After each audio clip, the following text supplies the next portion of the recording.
Today, Prime Minister Modi hosted the leaders from 7 other countries who are members of the SCO and also welcomed Iran as the next member, or rather the newest member of the Shanghai Cooperation Organization. You know that this organization was essentially set up to counter terrorism, radicalization, other things. Over time, it did admit a country whose professed policy essentially remains terrorism as an instrument of its foreign policy.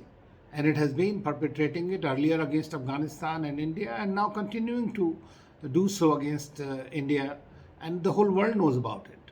And therefore, it is important that if the essential goal of an organization is to counter and fight terrorism, then how come these countries are allowed to and nobody calls it? And that's what precisely Prime Minister Modi says, that SCO must call it out, must criticize them, must tell about these things, that these countries are what they are doing. So it was an indirect dig without naming the country. Also, it was a reference to China, which has also been shielding the country while Pakistan sponsors and make them thrive on its soil and uses them against India.